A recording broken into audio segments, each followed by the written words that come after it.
Hello students, hope all of you are fine and staying safe at home. Today we are going to start the new topic of this chapter, integer. The name of the topic of this chapter is properties of integer. So there are several properties of solving integers. Previously we have done with addition, subtraction, multiplication, division. Those are not properties. Those are the applications of integers.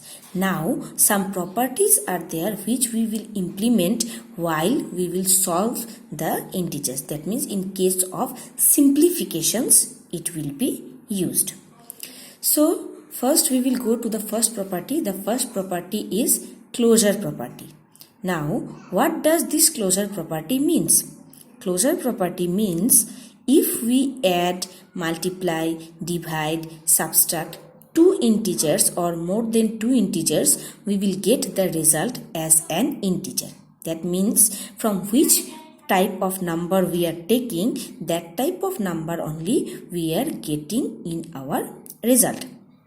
For example, in case of addition, you can see 4 is an integer, 9 is an integer. So we have added 4 and 9 and we have got the result as 13, which is also an integer. So closure property is satisfied in case of addition.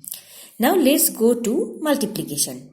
4 and 9 both are again integer. We have multiplied them and we have got the result as 36. So 36 is also an integer. So multiplication is also applicable in case of closure property. Now let's go to subtraction. 4 and 9. 4 and 9. We have subtracted 4 and 9 and we have got the result as minus 5. So minus 5 is also an integer. So subtraction also satisfies closure property.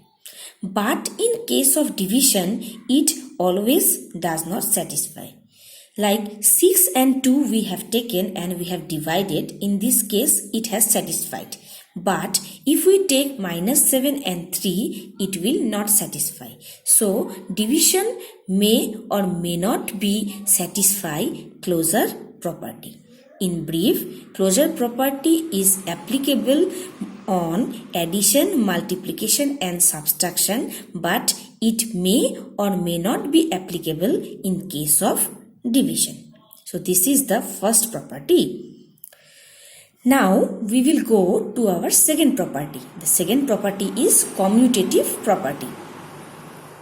The criteria of this property is if we interchange the number, the result will remain same. For example, 5 and 7, if we will add, we will get 12.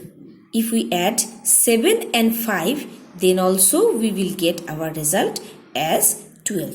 So let's have a look on an example. You can see here the example. In case of addition, minus 7 and minus 5 we have taken. So the result is minus 12. Again, if we interchange, that means we have reversed. In place of 7 we have written 5 and in place of 5 we have written 7. Then also we are getting the same result.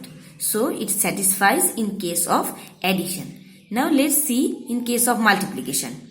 The procedure is same. Minus 3 and 14 we have got the result as 42.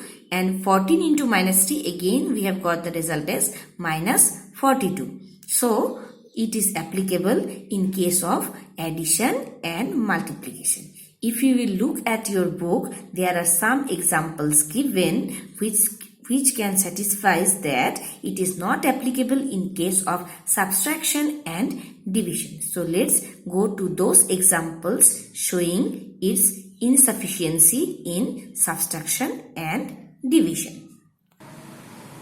Here you can see in case of subtraction, we are not getting the same results. In case of division also, we are not getting the same result.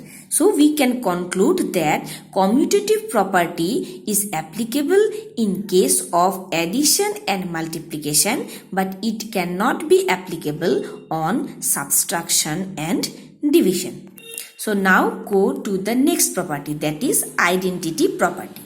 What does this word identity means? Identity means its originality. So, identity property can be defined in two types. One is additive identity and one is multiplicative identity. So, we need to find out a certain number with which we can add any number so that any number will not change its identity. For example, in case of addition, 0 is a certain number. If we add 0 to any number, the number will remain same. So, 0 is called the additive identity. Similarly, in case of multiply also, we have to search out such number. So, the number is 1. If we multiply 1 with any number, that any number will not change. So, 1 is called the multiplicative identity. So, there are two types of identity. One is additive identity and one is multiplicative identity. 0 is called the additive identity and 1 is called the multiplicative identity. Now, let's go to the next property, associative property. The word associate means to group up. So, again, associative property is of two types, that is addition and multiplication. It also may or may not be satisfied in case of subtraction, and in case of division it is not applicable.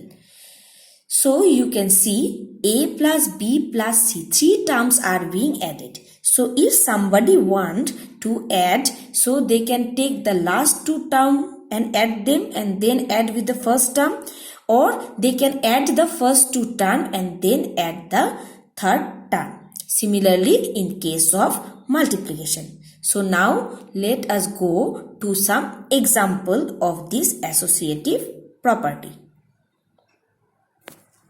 So here you can see the example.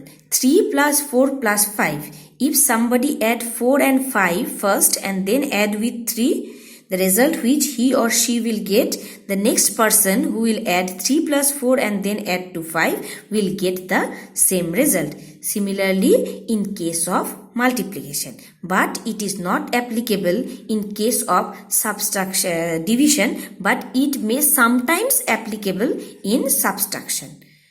So now we will go to the next property. Associative property is this much only. Now we will go to the next property, that is called the distributive property.